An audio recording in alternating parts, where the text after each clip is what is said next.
Galera, vamos falar agora sobre introdução. Então, nesse nosso mini curso sobre como elaborar artigos científicos de alto impacto. Então, a gente está vendo aí alguns pontos, né? Vamos ver ao longo desse mini curso alguns pontos importantes sobre a elaboração de artigo científico, ok? Então, vamos agora a esse módulo 3, introdução.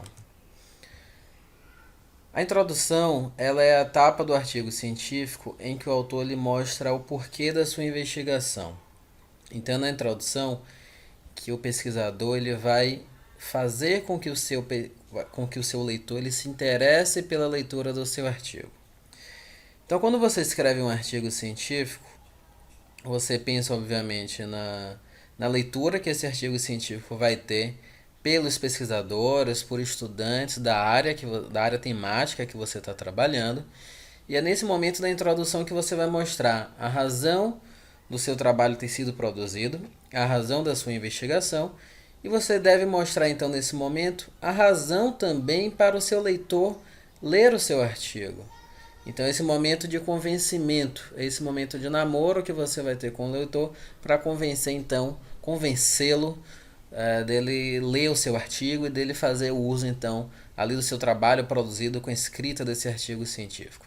Então na introdução a gente vai encontrar, você deve colocar na sua introdução justificativa, a originalidade do seu estudo e qual foi a lógica que guiou a sua investigação, a lógica que guiou a sua pesquisa.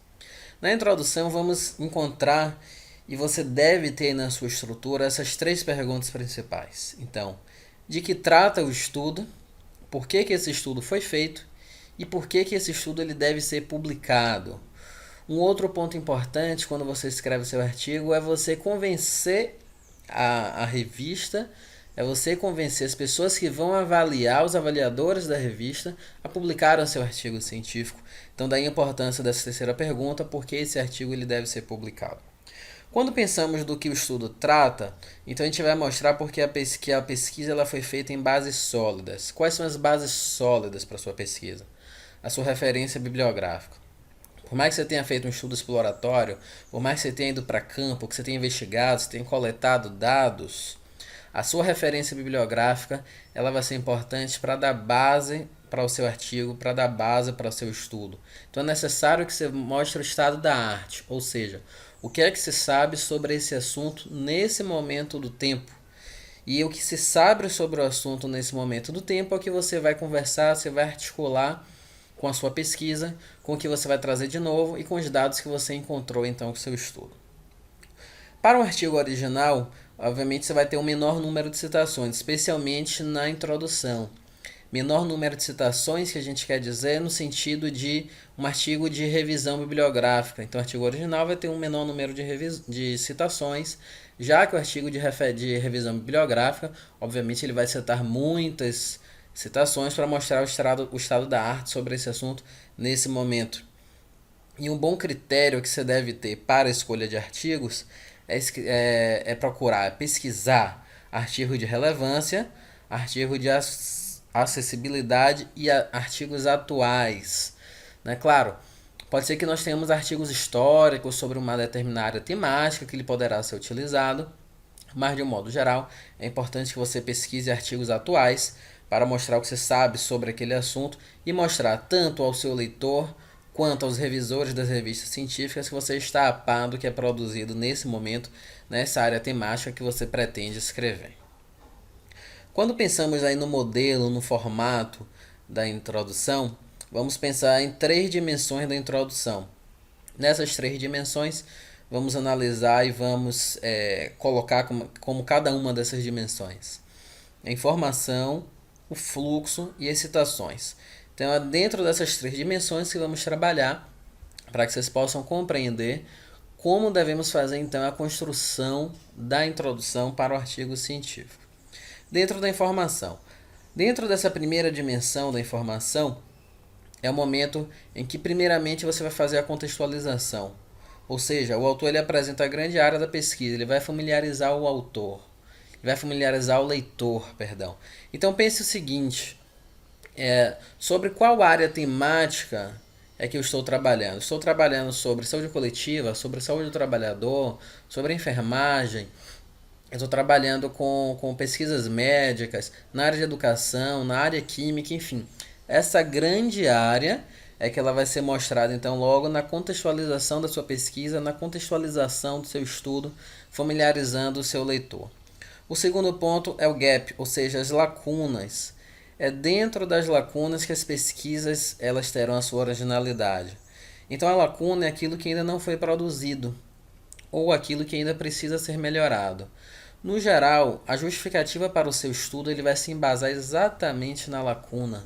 Então a lacuna é o que não sabe ainda sobre esse assunto e é o que vai justificar o fato de você fazer uma nova pesquisa e você construir um artigo científico. Se você não encontra uma lacuna, se você pesquisa mais do mesmo, o seu artigo científico ele não vai ter relevância.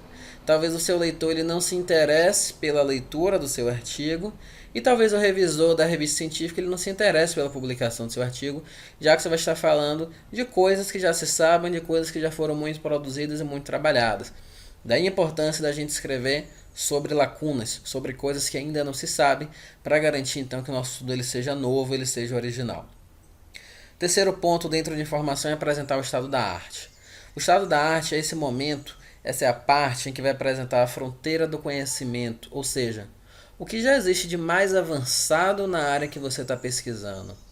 E o que vai garantir que você faça um estado da arte de forma segura é apresentar artigos recentes sobre o tema. Então devemos apresentar sempre artigos novos, beber da fonte cada vez mais nova para mostrar o que se sabe sobre esse assunto nesse momento do tempo em que você está escrevendo seu artigo científico.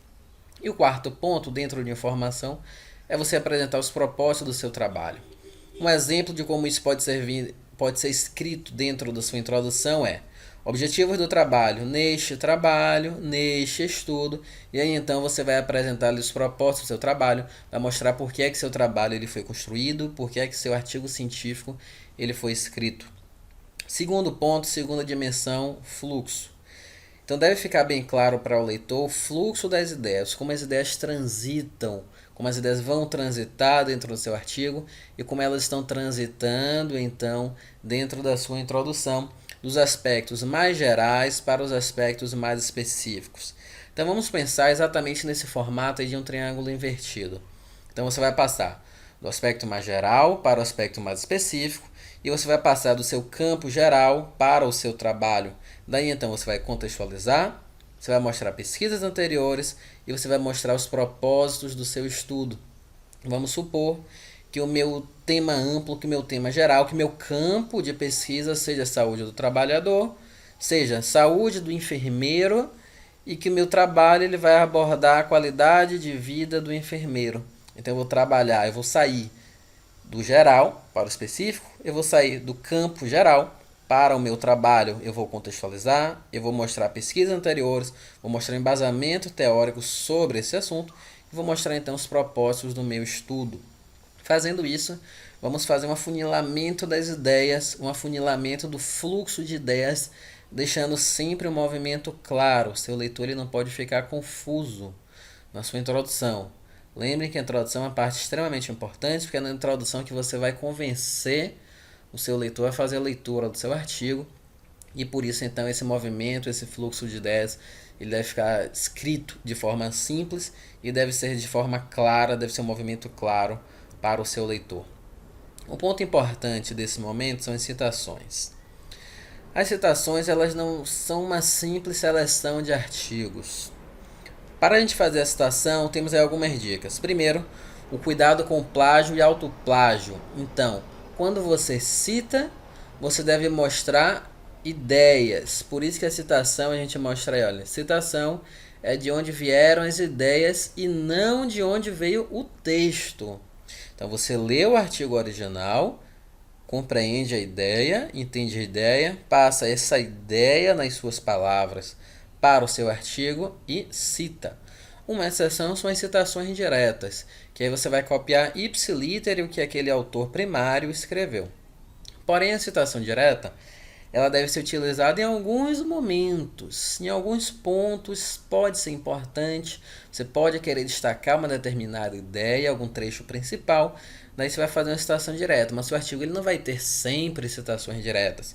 A citação direta ela vai aparecer eventualmente.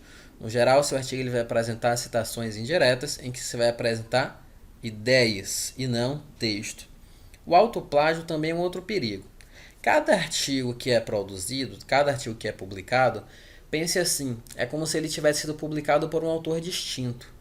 Então, se o autor Moraes escreveu um artigo em 2015, em 2016, esse mesmo pesquisador Moraes é como se ele fosse agora outro pesquisador. Não é porque em 2015 ele escreveu que ele pode simplesmente copiar. Ele tem que referenciar, ele tem que citar exatamente como se fosse um outro autor qualquer. Isso é o que se pode chamar de autoplágio, também deve ser evitado. O autoplágio ele não digamos assim, uma iniquidade, um pecado menor que um plágio. Não, dentro da construção científica, do escrito científico, o autoplágio ele vai ser tão errado quanto o plágio. Então, por isso devemos entender a ideia, informar no texto de onde veio essa ideia, daí vem a referência, a citação, e para fazer isso usar as próprias palavras. Outra coisa que a gente vai utilizar, que vai ser importante, é a gente pensar quais os trabalhos são pioneiros na sua área de pesquisa, dentro do que você está pesquisando, quais são os artigos mais recentes, será que esses artigos eles mostram lacunas do estado da arte e determinar os mais relevantes. Então essas são dicas importantes para eu pensar o que é que eu vou citar dentro de uma infinidade de artigos, dentro de uma infinidade de trabalhos que já foi produzido sobre o tema, quais desses então eu devo filtrar, quais desses eu devo citar. Uma outra dica importante é procure revistas de qualidade. Revistas de qualidade elas vão ser fundamentais para mostrar para você que, no geral, esses serão artigos de maior qualidade. Então, quando você procura grandes revistas, pelo menos na teoria isso vai acontecer praticamente sempre, esses serão artigos de melhor qualidade, então serão artigos que prioritariamente você irá citar e referenciar. Ok? Então continue acompanhando. E aqui no canal do YouTube, na página do Facebook, então eu vou postar novas dicas sobre construção de artigo científico de alto impacto. Então essas dicas práticas para escrita e publicação de artigos. Ok? Abraço e até o próximo vídeo.